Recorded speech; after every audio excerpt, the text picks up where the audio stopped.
என்னடா வெளியே இருந்த அதே தமிழ்நிலே உள்ளே இருக்குன்னு பார்க்காதீங்க. இந்த வீடியோ லேட் ஆனதுக்கு காரணம் என்னன்னு பார்த்தீங்கன்னா, நான் ஏற்கனவே இந்த வீடியோ எடிட் பண்ணிட்டேன். நான் வந்து எக்ஸ்போர்ட் பண்ண முடியல. ஏதோ ஒரு எரர் காமிச்சிட்டே இருந்துச்சு. நானும் என்னன்னு செக் பண்ணி பார்த்துட்டு இருந்தேன். கொஞ்சம் லேட்டாக தான் வந்து அந்த இன்ட்ரோ நான் வந்து ரெடி பண்ணதில் அதில் தான் கொஞ்சம் ஏதோ ப்ராப்ளம் இருக்குது அப்படின்றது தெரிஞ்சிச்சு. அந்த இன்ட்ரோ வந்து எடுத்துட்டேன்னா வந்து அழகாக வந்து எக்ஸ்போர்ட் ஆனிச்சு. ஆனால் வீடியோ வந்து ரொம்ப டிலே பண்ண வேணாம் அப்படின்னு சொல்லிட்டு நான் சீக்கிரமாக போடுறேன். இந்த வீடியோலே க்ளவுட் ரிட்டர்னரும் வந்திருக்க வேண்டியது. ஆனால் இந்த வேலையை பார்த்துட்டு இருக்க வந்து வீடியோ ரொம்ப லேட் ஆயிடுச்சு. இதுக்கப்புறமா லேட் பண்ண தேவையில்லை. நான் அது வந்து எடுத்து அது பேசி அதுக்கு எடிட் பண்ணுறது கொஞ்சம் லேட் ஆகும். அதனால் கொஞ்சம் சீக்கிரமாக ஒரு வீடியோ போட்டுடலாமே அப்படின்னு சொல்லிட்டு நான் வந்து அப்படியே போடுறேன். நீங்கள் பார்த்துட்டு இருக்கிறது Genshin impact archon stories part 14 on Aaran Tamil gaming. இப்போ வந்து பார்த்தீங்கன்னா நம்ம கதாநாயகி மெலின் அப்படிங்கிற ஒரு பெரிய மலைப்பகுதி இருக்கிற இடத்துல மவுண்டெயின் ஷேப்பரை வந்து பார்க்க வந்திருக்காங்க. முன்னாடியே பார்த்த மாதிரி இந்த மவுண்டெயின் ஷேப்பர் அப்படிங்கிறது வந்து ஒரு அடாப்டை. இந்த அடாப்டைன்னு சொல்கிற வந்து ஒரு மிருகம் மாதிரி இருக்கும். அதுக்கு வந்து நிறைய சக்திகள்லாம் இருக்கும். உதாரணத்துக்கு மனுஷங்களை மாரி மாறுறதா இருக்கட்டும், இல்லை வேறு ஏதாவது தாக்கிற சக்தி அப்படின்னு எக்கச்சக்கமாக அவங்களுக்கு இருக்கும். அந்த மாதிரி ஒரு அடாப்டை தான் இப்போ நம்ம பார்க்க வந்திருக்கோம். நமக்கு தான் இந்த மலை உச்சியில் அந்த அடாப்டை இருக்கிற இடத்துக்கு வந்தோடனே அங்கே எவனோத்த வந்து கடவுள்கிட்ட வந்து கெஞ்சிட்டு இருக்கான். அந்த மாதிரி என்னோட சகோதரனை வந்து விட்டு எங்களை வந்து மன்னிச்சிரு அப்படிங்கிற மாதிரி சொல்லிட்டு இருக்கான். நம்ம கதாநாயகி அவன்கிட்ட போயிட்டு என்ன தம்பி என்ன ஆச்சு அப்படின்னு கேட்குறாங்க. இன்னும் நீ சந்தோஷமா பாதுகாப்பா வந்துகிட்டு இருக்கிற அப்படின்னா நீ தான் கண்டிப்பா அடப்டையோட தூதனா இருக்கணும். அதாவது தேவதூதன் மாரி இது வந்து ஒரு அடப்டையோட தூதன் இவனே சொல்றான். நம்ம கதாநாயகி வந்து அவனையும் அவனோட சகோதரனையும் காப்பாத்துறதுக்காக இவங்க 2 பேரும் வந்திருக்க தேவதூதர்கள், அதாவது அடப்டையோட தூதர்கள் அவன் நினைச்சிட்டு இருக்கான். ஒருவேளை பைத்தியமோ அப்படின்னு நம்ம பையன் கேட்கறா. அதுக்கு அவனும் வந்து இல்ல வல்லமை மிக்க தேவதூதர்களே, எனக்கும் என்னோட சகோதரனுக்கும் கருணை காட்டுங்க, எங்களை காப்பாத்துங்க அப்படின்னு ரொம்ப கெஞ்சுறான். இவன் பிரச்சனைக்கு வரும். இவன் வந்து ரொம்ப ஒரு ஏழப்பட்ட குடும்பத்தை சேர்ந்தவனா. இந்த ஹுலாவு மலை, அதான் இந்த மலையோட பேரு. இந்த மலையில இருக்கிற ஆம்பர் அப்படிங்கிற ஒரு விஷயத்துல அதுல வந்து நிறைய புதையல்கள்லாம் இருக்குன்னு இவன் கேள்விப்பட்டிருக்கான். அதை கேட்டு இவனும் இவனோட சகோதரன் இந்த மலை மேல வரைக்கும் வந்திருக்காங்க. வந்துட்டு இருக்கும்போது ஒரு ஆம்பர் வந்து இவனோட சகோதரன் வந்து முழுங்கிட்டு இருக்குது. அவனோட சகோதரன் பேர் வந்து லிடாங். ஓகேவா? இங்கே வந்தது வந்து எங்களோட முட்டாள்தனம் தான். ஆனால் அந்த புதையல் கிடச்சுன்னா எங்களோட குடும்பத்தை வந்து பார்த்துக்கலாம் அப்படின்னு தான் நான் நினச்சி இங்கே வந்தேன். இவங்க வந்து விடிய காலத்திலேயே மலை மேலே வந்து ஏறி இருந்திருப்பாங்க போல் இருக்கு. இவனோட சகோதரன் வந்து அந்த ஆம்பர் அப்படிங்கிறத வந்து முழுங்கின உடனே இவன் கொடுக்குறது இங்கே ஒடியான்ட்டான் பயத்தில். இவனுக்கும் தெரியுமா இந்த மாதிரி ஒரு அடப்டையோட இடத்துல நாங்கள் அத்துமீறி நுழைஞ்சிருக்கோம், அதுக்கான ஒரு தண்டனை மாதிரி தான் எங்களுக்கு இது கிடச்சிருக்கு அப்படின்ற மாதிரி அவனே சொல்கிறான். இவனுக்கு வந்து என்னோட சகோதரனை எப்படி காப்பாற்றுறது அப்படின்னு தெரியாததுனால அப்போதுலேருந்து இங்கேருந்து இந்த கடவுள்கிட்டே வேண்டிகிட்டு இருந்திருக்கான் அடப்டை கிட்ட வந்து எங்களுக்கு கருணை காட்டுங்கன்ட்டு. கருணையெல்லாம் காட்டலாம், ஆனால் அதுக்கு நாங்கள் முதல்ல தேவதூதர்களாக இருக்கணும்ல, நாங்களே முதல்ல அந்த மாதிரி ஆளுங்க இல்லைப்பா, நாங்களும் இப்போ தான் அடாப்டையை முதல் பார்க்கறதுக்காக வந்திருக்கோம் அதேமாரி பைமன் சொல்கிறா. அவன் நான் பிடிச்ச முயலுக்கு 3 காலுங்கிற மாரி இல்லை, நீங்கள் நிச்சயமாக அவர் அடாப்டையோட தூதராக தான் இருக்கணும் அப்படின்னு அவன் வந்து ரொம்ப உறுதியாக சொல்கிறான். நீங்கள் வந்து எனக்கு உதவி செஞ்சு அவனும் கொஞ்சமாவது எங்களுக்கு கொஞ்சம் கருணை காட்டுங்க அப்படின்னு ரொம்ப கெஞ்சுறான். அதுக்கு நம்ம கதாநாயகி அப்படியே அந்த ஒரு அடாப்டை எப்படி பேசுவாங்களோ அதே மாதிரி அவங்க பேசுகிறாங்க. நீ உள்ளே வந்து ஒரு தப்பு பண்ணிட்ட, நீ இப்போ இக்கட்டான சூழ்நிலையில் மாட்டிக்கிட்டு இருக்க, நீ செஞ்ச தப்பையும் உணர்ந்துட்ட, அது ஒருவருக்கு தெரியும் அப்படின்னு சொல்கிறான். இங்கே இருக்கிற இந்த அடாப்டையெல்லாம் வந்து நீ நான் அப்படிலாம் பேசாது. ஒன்னு ஏதாவது ஒருவர் தான் சொல்லும். நம்மளே முடிவு பண்ணிக்கலாம் அந்த ஒருவர் அப்படிங்கிறது வந்து அவங்கள குறிக்குது அப்படின்ற மாதிரி. நம்ம பையமான சொல்கிறா, பரவாயில்ல அழகாக ஒரு தேவதூதர் மாதிரியே உண்மையிலே பேசுனி அப்படின்ற மாதிரி அவங்க பையன் சொல்கிறா.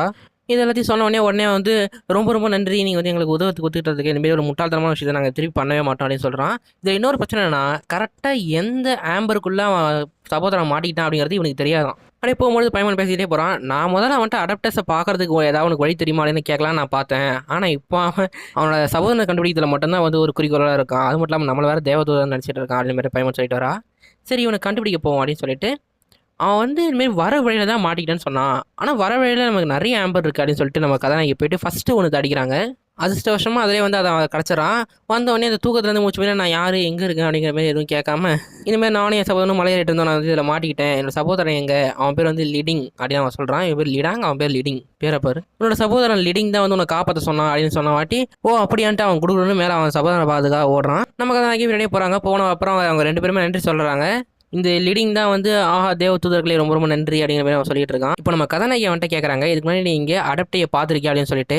அதுக்கு அவன் சொல்கிறான், இல்லை இங்கே ஒரு அடப்டை இருக்குன்னு எங்களுக்கு தெரியும், ஆனால் வந்து நான் இது வரைக்கும் பார்த்ததில்ல, உங்களை மாதிரி சாதாரண மனுஷங்களாம் சீக்கிரத்தில் பார்த்த முடியாது, ஆனால் நீங்களாம் தேவ தூதர்களாச்சே, உங்களுக்கு அது வேற கதை அப்படிங்கிற மாதிரி அவன் சொல்லிட்டு இருக்கான். இன்னும் நம்பிக்கிட்டு இருக்கான் கதாநாயகி தேவ தூதர்னு சொல்லிட்டு. சரி நாங்கள் வந்து ஒரு அடப்டையோட இடத்துல வந்து நாங்கள் ஊடுருவி வந்திருக்கோம், நாங்கள் வந்து இப்போ இங்கேருந்து கிளம்புறது தான் சரியாக இருக்கும்னு நினைக்கிறேன், டட்டா பாய்வான்னு சொல்லிட்டு ஒரு கும்பிட போட்டு கிளம்புறான். கிளம்புனதுக்கப்புறம் பைமான் சொல்கிறா, நம்ம உண்மையிலேயே ஒரு தேவதூதர்களாக இருந்தால் நல்லா இருந்திருக்கும்ல, இங்கே இருக்கிற அடாப்டர்ஸ் வந்து கொஞ்சம் கோகார அடாப்டர்ஸ்னு நினைக்கிறேன், நம்ம ஒன்றும் ஒரு விடு வச்சு எதுவும் தப்பு பண்ணிடலையே, ஏன்னா நம்ம ஒரு உதவி தானே பண்ணோம் அப்படிங்கிற பைமான் பேசிக்கிட்டு இருக்கா. ஏன்னா இந்த மாதிரி ஊடுருவி வந்ததுனால தானே அந்த ஆம்பர் வந்து அவரை பிடிச்சிது. உடனே அங்கே ஒரு குரல் கேட்குது, யாரா என்னோட இடத்துக்குள்ள அத்துமீறி வந்தது, யார் அங்கே சிறைவாசம் பட்டிருந்தவனை வந்து விடுவச்சுது அப்படின்னு சொல்லிட்டு ஒரு கலர் கோக்கு பறந்து வருது. முன்னாடி வந்து நின்றுட்டு வாட் அ டே, வந்து உங்களோட தண்டனையை வாங்கிட்டு போங்கடா அப்படின்னு கத்துது. நம்ம கதாநாயகியை பார்த்து எப்படி நீ இந்த இடத்துக்கு வர, உன் இஷ்டத்துக்கு ஒருத்தனை விடுவிக்கிற, என்ன நினைச்சிட்டு இருக்க, எவ்வளவு பெரிய குற்றம் தெரியுமா அது அப்படின்னு சொல்லுது. ஒரு ஒரு ஒரு நிமிஷம் பாருங்க அடாப்டை மவுண்டன் ஷேப்பர் எங்களை வந்து மூன் கரோவர் தான் அமுச்சு வச்சாரு அப்படின்னு சொல்றாங்க கதாநாயகி.